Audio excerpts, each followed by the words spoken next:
afternoon, children. Good afternoon, ma'am. Good afternoon, ma'am. Good afternoon. Good afternoon, all Good of you. afternoon, ma'am. Good afternoon. Good afternoon, all of you. आज हम लोग पुनः कारक, विभक्ति और उपपद विभक्ति पढ़ेंगे। ठीक है, तो सबसे पहले जारा महबूब, मैं आपसे पूछना चाह रही हूँ, कारक किसे कहते हैं? कारक की परिभाषा बताइए बेटा।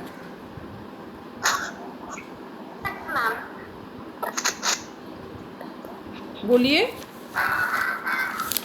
मैम मैं उत्तर दूं हनी कुमारी।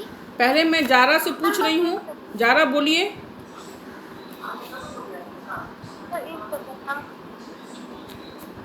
ठीक है हनी, तुम जवाब दो। हनी, कर्ता की अत्यंत इच्छा, जिस काम को करने से उससे कर्म कारक कहते हैं। मैं कर्म कारक नहीं पूछ रही हूँ, मैं कारक कारक की परिभाषा पूछ रही हूँ।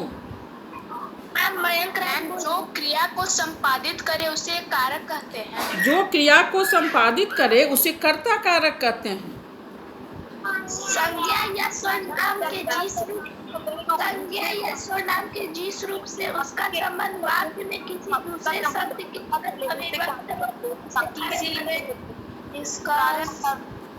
कर्म कारक और कर्ता कारक। मैं पहले पूछ रही हूँ कारक की परिभाषा।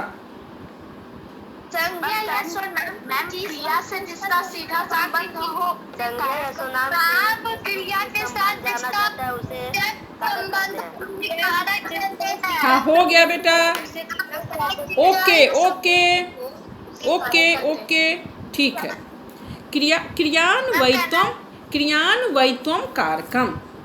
कारक की परिभाषा है क्रियान्वयित्वम कारकम, अर्थात क्रिया के साथ जिसका प्रत्यक्ष संबंध हो उसे कारक कहते हैं, है ना। क्रिया के साथ जिसका प्रत्यक्ष संबंध हो उसे कारक कहते हैं।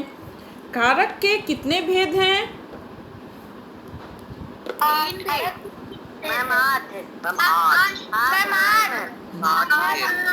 हिंदी में 8 भेद है मैम। ठीक है बेटा, आप लोग अपना माइक बंद कर लीजिए। तो all of you off your mic please. हाँ देखो बेटा, संस्कृत में कारक के 6 भेद माने जाते हैं। संबंध और संबोधन को संस्कृत में कारक के भेद नहीं माने जाते हैं, लेकिन अनुवाद की सुविधा के लिए 8 भेद माने जाते हैं और इन पर 8 विभक्तियां बैठाई जाती है। ठीक है, तो कर्ता पहला है उसका कर्ता कारक, कर्म कारक, कर्ण कारक, कर्ता कारक, कर्म कारक, करण कारक, है ना, संप्रदान, आपादान, संबंध, अधिकरण और संबोधन। तो कर्ता कारक कौन सी विभक्ति है? प्रथमा विभक्ति। कर्ता कारक कौन सी विभक्ति है? प्रथमा विभक्ति। कर्ता ने प्रथमा विभक्ति। कर्म कारक द्वितीय विभक्ति। कर्म हाँ कर्ता ने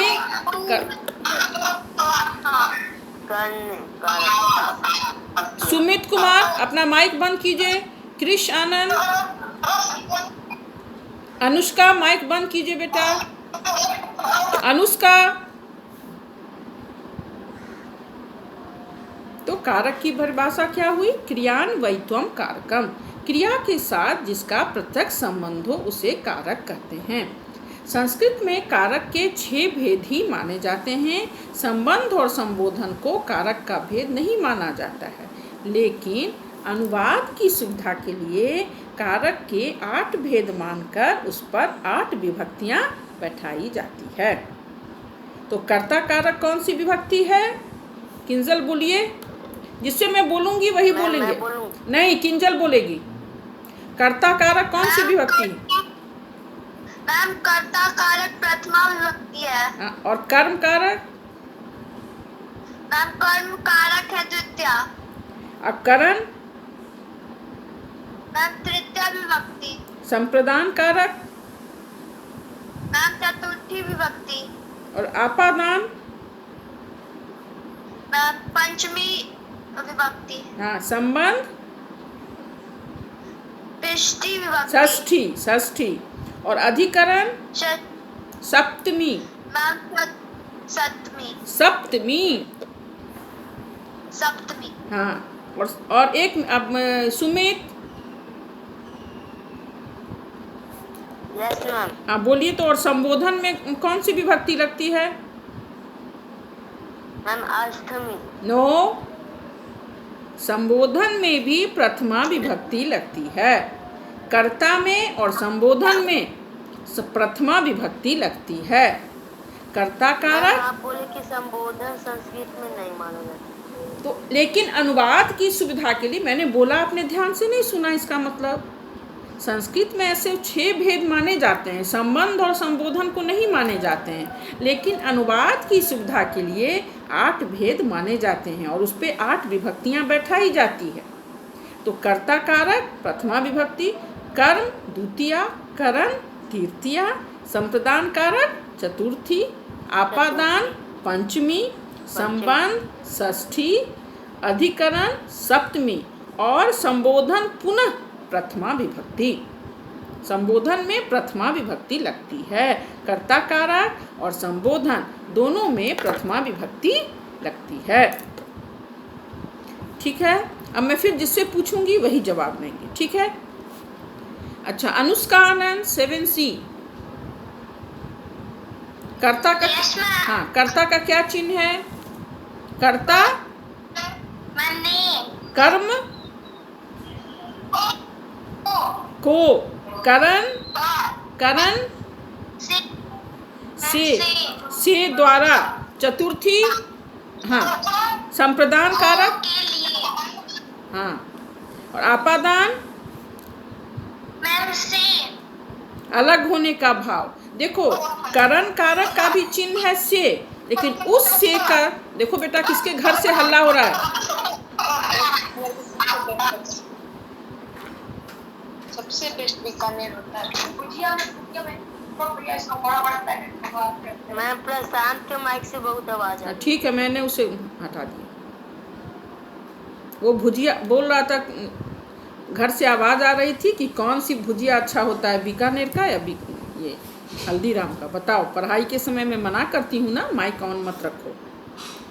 हाँ, तो कर्ता ने कर्म को करण से और आपादान से, दोनों का चिन्ह से है, लेकिन करण का से जो है उसका अर्थ है साथ या द्वारा, और आपादान का से अलग होने का भाव। आपादान का से का क्या अर्थ है? अलग होने का भाव, अलग होता है। सह ग्रामात बहि गच्छति, वह गांव से बाहर जाता है। वृक्षात पत्राणि पतंती, वृक्ष से पत्ते अलग होते हैं। तो अलग होने का भाव जहाँ हो वो आपादान कारक हो गया, पंचमी विभक्ति। और जहाँ जिसके द्वारा काम किया जाए तो वहाँ करण कारक हो गया, तृतीया विभक्ति। वह कलम से लिखता है, सह कलमेन लिखति, ये तृतीया विभक्ति हो गया। सह ग्रामात बहि गच्छति, वह गांव से बाहर जाता है, तो अलग हो रहा है वह गांव से। तो दोनों के से में फर्क है। और संबंध काके की रारेरी, उसका घर, मेरी कलम, मम गृहम, मम पुत्रम, मेरा पुत्र, मेरा घर, तस्य लेखनी, उसकी कलम। तो संबंध है, उसका संबंध उस लेखनी से है, कलम से है।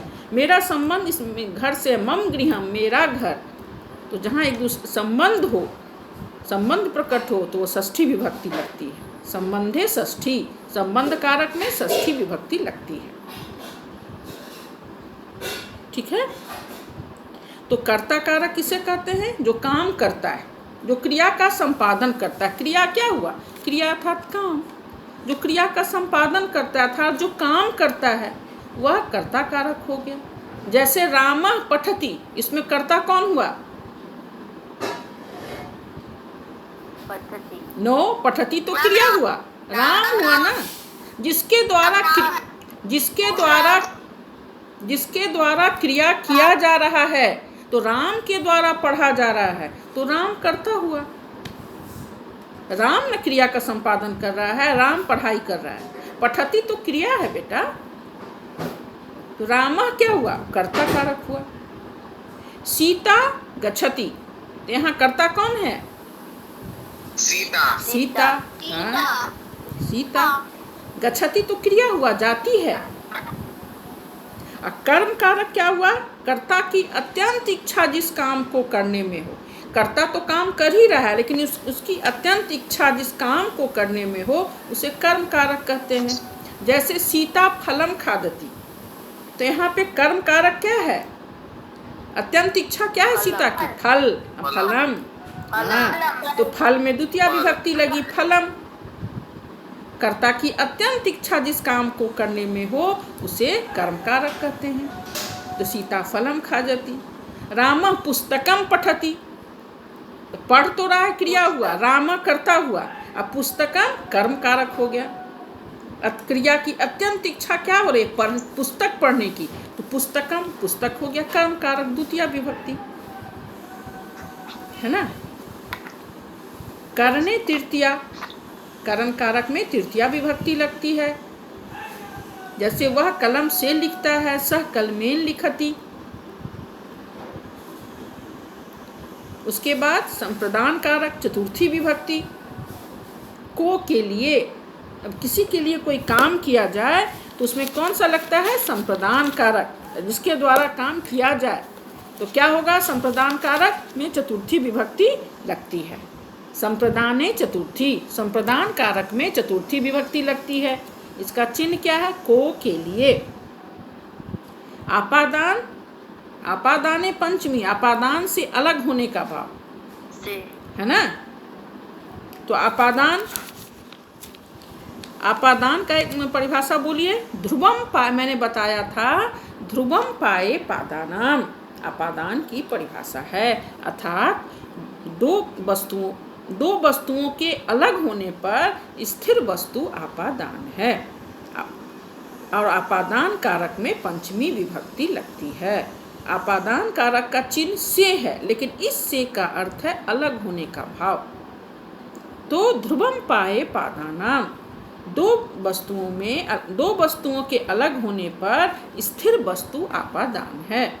इसे एक उदाहरण से समझाइए। गौरव कुमार, इसे एक उदाहरण से समझाइए।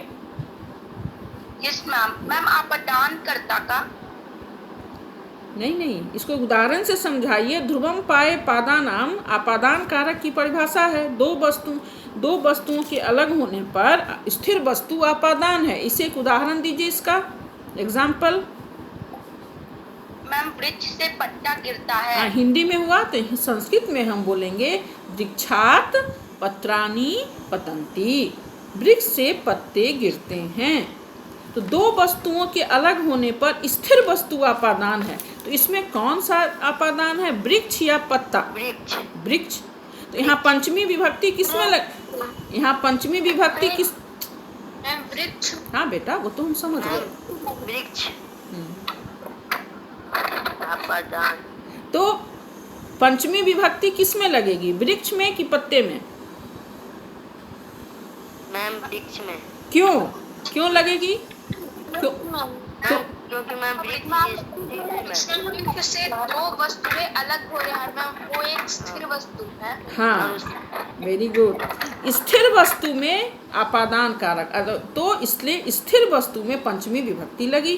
तो वृक्ष और पत्ते में वृक्ष स्थिर हैं, तो उसमें पंचमी विभक्ति लगी। वृक्षात, वृक्ष में पंचमी विभक्ति हुई, है ना। इसी प्रकार संबंध कारक कौन सी विभक्ति है? मैम संबंध कारक षष्ठी विभक्ति। हाँ बेटा। और बेटा जिसके घर से ज़्यादा आवाज़ आएगी तो प्लीज़ माइक को बंद कर लीजिए, बहुत डिस्टर्ब होता है बेटा क्लास। अब खुद आप समझिए कि मेरे घर में हल्ला हो रहा है, आप माइक बंद कर दीजिए। संबंध कारक में षष्ठी विभक्ति लगती है। संबंध क्या है? जब आपस में संबंध बताए, मेरा घर, मम गृहम, तो मेरा संबंध उस घर से है ना। तो और संबंध कारक में कौन सी विभक्ति लगती है? षष्ठी षष्ठी विभक्ति। हाँ हाँ षष्ठी हाँ, जैसे राम का घर, तो षष्ठी विभक्ति राम में लगी, रामस्य।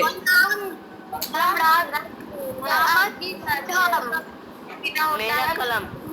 सुनो बेटा, यहाँ हिंदी में नहीं, यहाँ मयंक राज, यहाँ आप संस्कृत में जवाब दीजिए। षष्ठी विभक्ति में क्या लगता है? अच्छा, दिव्य प्रकाश, सबसे पहले आप हमको देव शब्द रूप सुनाइए तो, या बालक शब्द रूप सुनाइए। Yes ma'am. बालकः, बालको, बालकः, बालका। बालको, बालकान, गलत हो गया। जब एक लाइन बोलिए, मैं बोल रही हूँ तो सुनिए। बालकः, बालकौ, बालका, बालकम, बालकौ, बालकान, बालकेन, बालकाभ्याम, बालकै, बालकाय, बालकाभ्याम, बालकेभ्यः, बालकात्, बालकाभ्याम, बालकेभ्यः। तो षष्ठी विभक्ति में क्या होगा? बालकस्य, देवस्य, रामस्य, देवस्य, देव्यो, देवानाम। एक वचन में देवस्य, द्विवचन में देवयो, बहुवचन में देवानाम। देवस्य, देव्यो, देवानाम, रामस्य, रामयो, रामानाम। तो राम का घर, तो क्या हो जाएगा? रामस्य गृहम। हाँ, रामस्य गृहम। राम का घर। मम पुत्र, मेरा पुत्र, तो उसका चिन्ह क्या है? संबंध कारक का के की रा रे री। तो राम का घर, का हुआ मेरा पुत्र, तो रा रे री भी उसका चिन्ह है। हाँ, तो मम पुत्रम, मम गृहम, मेरा घर। संबंध कारक का चिन्ह क्या है? काके की रा रे री। हाँ, और अधिकरण कारक, अधिकरण कारक की परिभाषा दीक्षा सिन्हा, दीक्षा सिन्हा अधिकरण कारक की परिभाषा बोलिए। दीक्षा सिन्हा।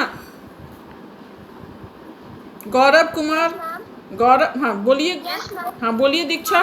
कारक सप्तमी विभक्ति में आता है, उसका विभक्ति बिना में होता है। उसका क्या परिभाषा है? आधारो अधिकरणम।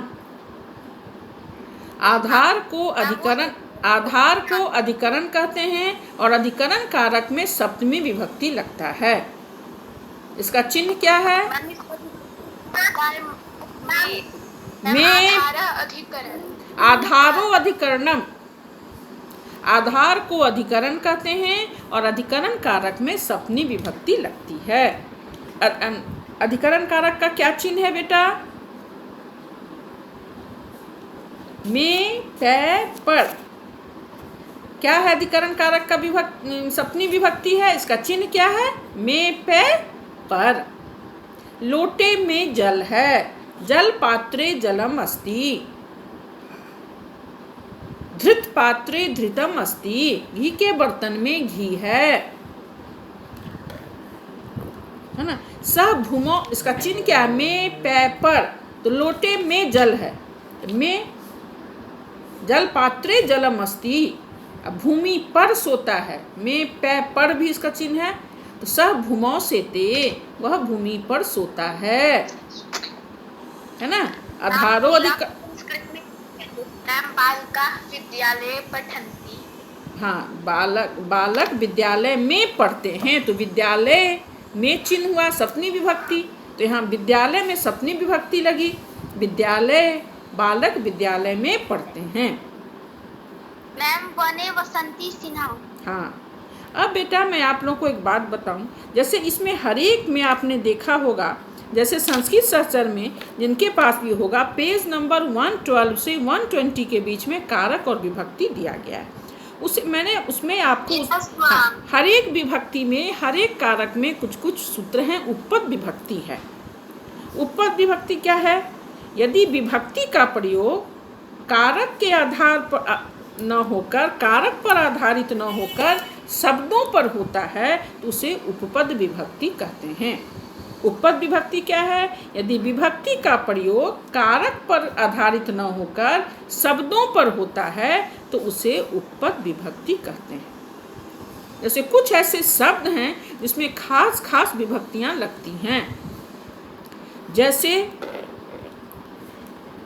जैसे मान लो अभिता, परिता, सर्वता, है ना, तो बोलेगा कि वृक्ष के दोनों, गांव के दोनों ओर वृक्ष हैं, तो के है, इसका चिन्ह तो के है, तो इस हिसाब से तो इसमें षष्ठी विभक्ति होनी चाहिए।